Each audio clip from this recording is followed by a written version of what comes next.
Joe Biden isn't stepping down. Why are you watching Newsmax, Tyrone? Why are you giving CNN views, Tyrone? Fox News? They're alt-right. Why would you ever watch them, Tyrone? NBC? They're not accurate. CBS? Oh my God! Tyrone, why would you watch them?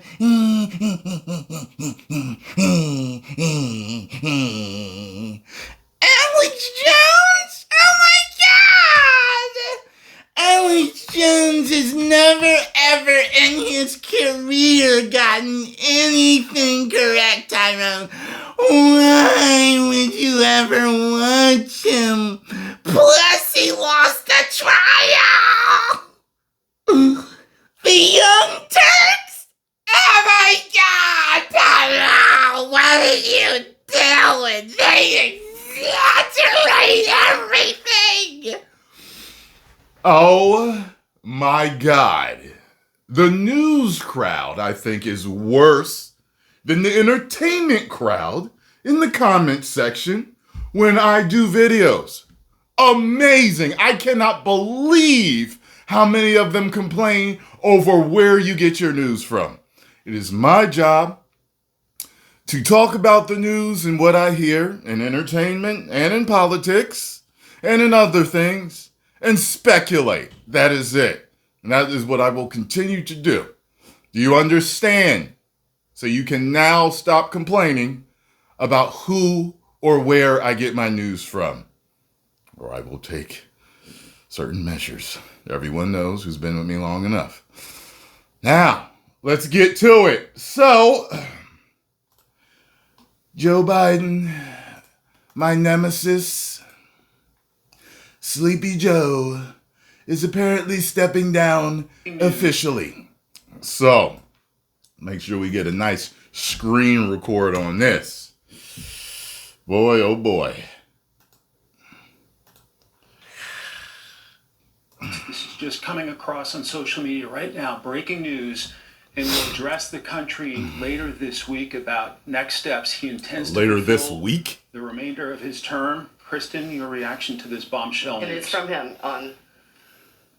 I was just told in my ear, and that's what's breaking on the wires right now. It almost sounded like he's about to cry. I think, I think it's an enormous opportunity for our party. And I always think it's really important to have two strong people in the Republican Party and the Democratic Party to have a strong debate and let's figure out who's best to run this country. At the end of the day, we are all Americans and we want to move forward. I hope that my party, the Democratic Party, can use this time as an opportunity to have a debate and have somebody emerge as a candidate who can go toe-to-toe with former President Trump in a productive way so that everybody in this country... I don't know if anyone can go toe-to-toe with him after everything that's happened. ...has a decision to make, and they look at it and they can decide, and they want to know how they want to move forward. So we've heard 37 Democrats come forward calling on him to step aside. The money people have made it clear that they're done giving money to him as a candidate. People are done giving him money too? Woo, woo. Is it a surprise that he has reached this decision? No, I'm just wondering what's in it for him. He's facing a lot of trouble. He needs to stay in office because of Hunter, because of his own brother. So I'm just curious what was the final breaking point that got him to agree to this? That's what I am most curious She have her lips done. Something looks about at this point. And I take it you're not entirely surprised, or maybe you are surprised. I'm not. I mean, if you talk to all my friends who are working on the campaign, this is not a conspiracy. He has been thinking about, what's best for the country. This is a man who's served for so... Well, people have been saying it for weeks, but we've also been getting that he's saying he's not stepping down. So we've been getting both. You know what I'm saying? And as far as, different news outlets, for years, all of them have gotten certain things right and certain things wrong. So it is what it is. So many years, he's not going to stay in office to help his son. Like, I mean, he's not weaponizing the judiciary. I mean, he's just not. Like, he's a man who's served this country, and he's been sitting with his wife and his closest advisors and people that he trusts and really working this through. I'm not making it up. I mean, he's been having conversations with Nancy Pelosi and Hakeem Jeffries and really thinking this through. This is not a surprise to me that this, I mean, we all knew a decision was going to come, at some point. Mm-hmm. And so, no, it's not a surprise given that he's been in these conversations for a while. And among the concerns for Pelosi and Schumer, of course, were the down ballot concerns, which is if former President Trump's going to win the White House, do you want to lose the Senate and the House? That is a primary concern. I mean, if you're a Democrat and you're looking at this and like we're not going to have control of the Senate, and if President Trump wins the White House. I've never understood that part about winning the House and the Senate. So I want to explain that to me as far as the election goes. Then you need to look at the House and you're looking at these candidates. And like I said earlier, you have to make sure that you win some of these like really tough seats if you want to maintain or take back control of the House. It's going to be close no matter who it is, but that's a primary concern in the party right now. Okay, so to recap, statement on X, President Biden says he's stepping aside as a candidate. He intends to focus on fulfilling his duties as president for the remainder of this term, and he says he will address the nation later this week about. So he made an announcement on X. Your thoughts? Well, again, I'm just curious where this is coming from. He said the only reason he would step down is for medical reasons. If he is stepping down for medical reasons, and you're one of the only people that I've heard of medical reasons, down for political reasons. He has never said, I don't think I'm what's best for the party at this point in time. He has literally said it's only for medical purposes. If it is for medical purposes, he shouldn't continue to run the party because he's run the country because he's putting our entire country at risk. From a security standpoint, from a mental health standpoint. When I say political reasons, it's not just nefarious.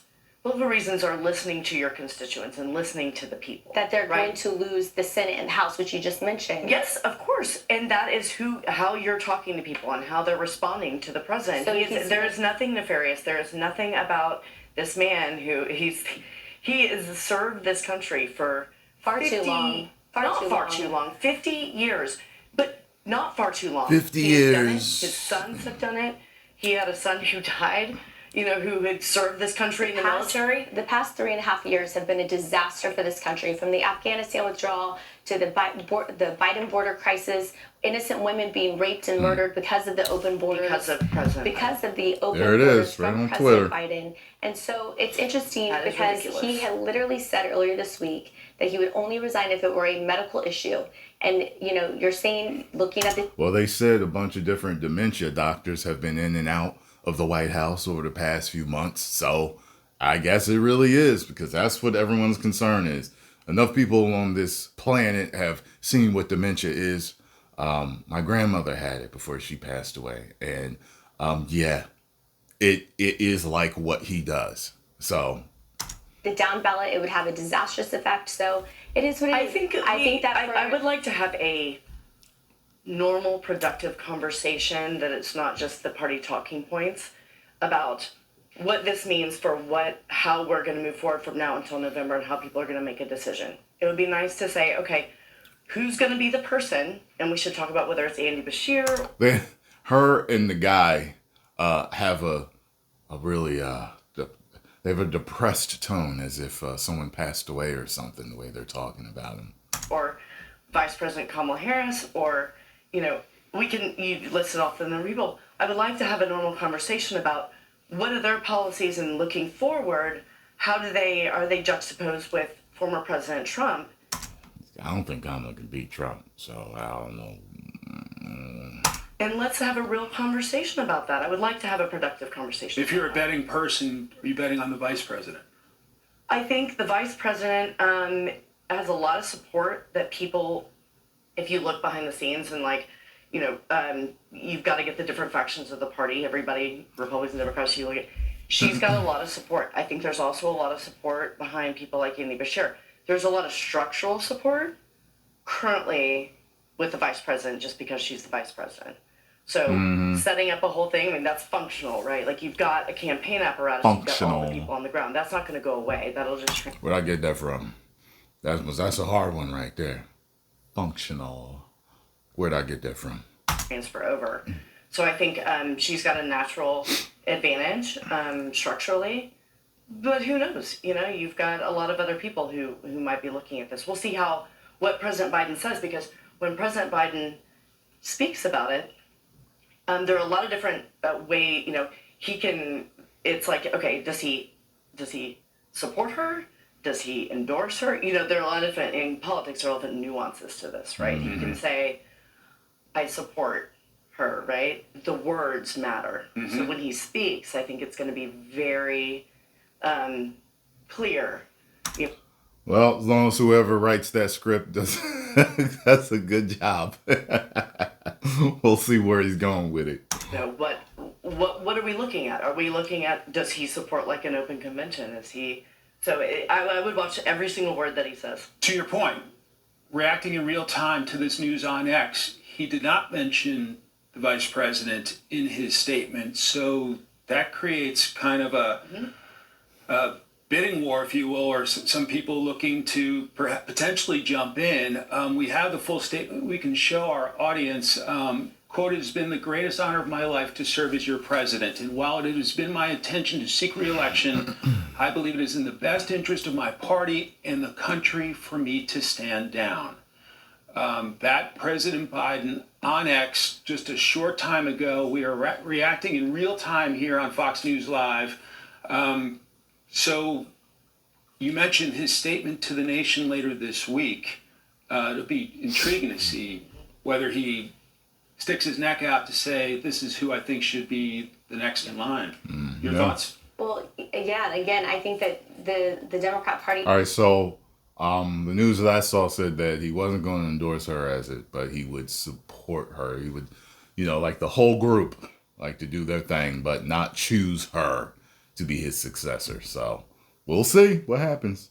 He has quite the conundrum moving forward. Again, Kamala Harris has very low polling and approval rating, especially compared to Joe Biden. It's lower than Joe Biden's, and he's stepping aside because he can't win those down ballot races, according to some of the points you made. If you have an Andy Bashir, if you look at Kentucky, if you look at that race, even the people in that state, the only reason he won was because of his name in that state. Every other statewide candidate in that Kentucky race got more votes than him, so you'll likely have a Republican governor in Kentucky. Same thing in North Carolina with Cooper. You look at Shapiro, you have the far left part of the party who are literally turning out people to vote uncommitted because of this administration's stance on Israel. I mean, you're in a really tough spot. I feel bad for the Democrat Party at this point. Well, there we have it, folks. Post comments down below. Let me know what you all think. If you enjoyed my thoughts, hit the like button, subscribe, and share, and I will see you in the next video. 10 million subscribers. Woo!